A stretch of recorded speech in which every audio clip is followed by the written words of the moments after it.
are back with our final presenter. Let me bring in Karl Ortmanns. Karl, how are you doing?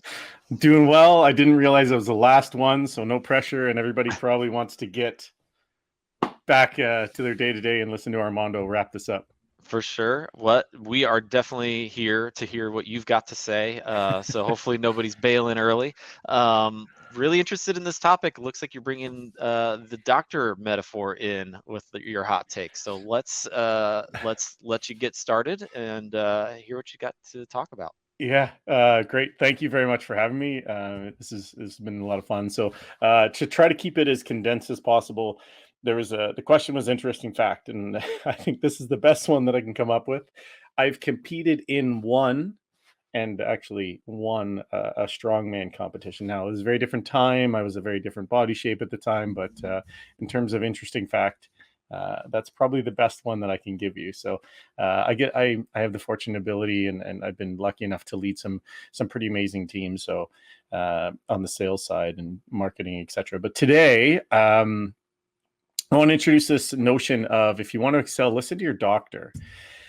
So let's give a bit of context. For me personally, I've had the fortunate ability to lead sales teams and enablement. And there's one thing that did become incredibly clear as I was going through, listening and learning, and discovery was all very much I-centric leading into a demo. So I'll give you sort of my three takes, and then we'll jump into it and hopefully just tell you a little bit of a story. But the first thing is discovery going into a demo. If you really challenge yourself, it's very I-centric. It's what do I want to get out of it versus creating a conversation where I'm going to create a two-way dialogue between myself and the potential customer to try to understand if we're a fit for each other. Because if your insight, if your excitement is much higher than that of the customers, you're probably going down a path that is no return, and you're going to have to really work to try to get it versus having you both arrive at the same idea. And then the second part of this is because the question was one-sided, we were asking the wrong types of questions. We were asking questions that drove us and me, that I was able to do my checklist. And then the third one that sort of comes to this in the doctor analogy is, you can't prescribe something until you diagnose it. So that's the origin of this context today. So in short, you have to prescribe before you diagnose. And also, discovery is typically looked at as a destination, not a journey. Discovery is happening in every single conversation all the time, and you're looking for those nuggets. And then the third piece here is demos are context, not content. And I'll explain a little bit about that. So actually, Joe, before I jump into this, I have a question for you. If you're comfortable with this, if I was to ask you what are the traits of a bad salesperson, what are the immediate things that come to mind? What are those words or descriptions, or how would you describe it? A bad salesperson, rigid, uncreative,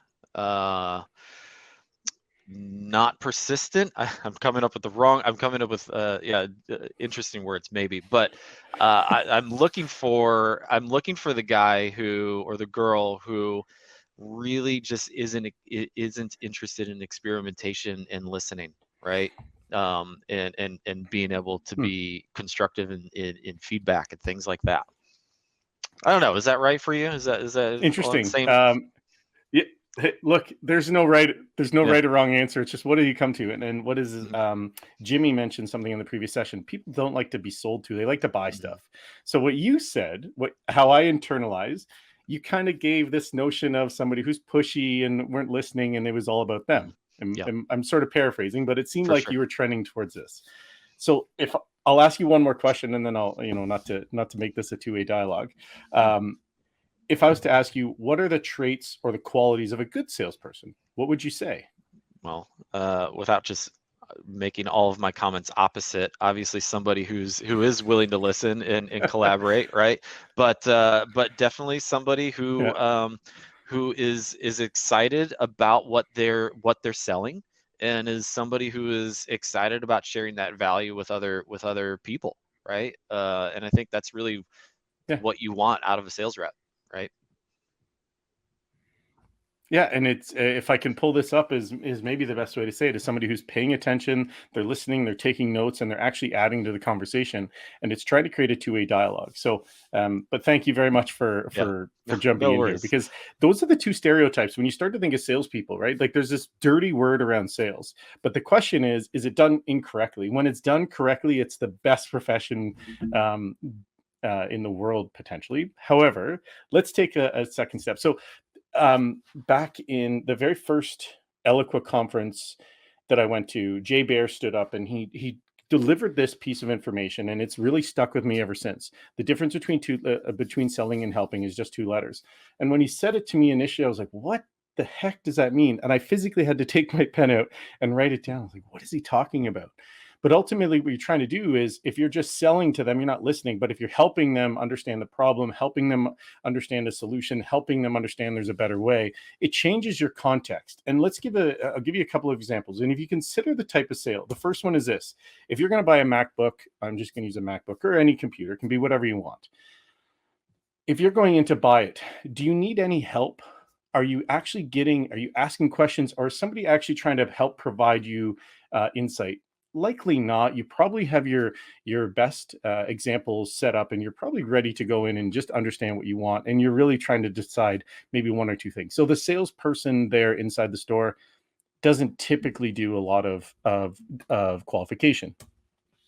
But if you consider, if you're going to buy a truck or a vehicle, as an example, there's a component to it that it's a touch and a feel. And the questions are going to be something like, how much is your payment going to be? What's the best package for you? They're going to be trying to sort of shift you in towards one of the sales. Or it could be, hey, look, you know what? I'm at my quote. I'm one vehicle away from my quota. I'm just going to try to drive something down your throat just so I can get the sale. Or the third one is, consider something like Breadcrumbs or a software where, you know what, I need to solve a problem and I don't know all the details.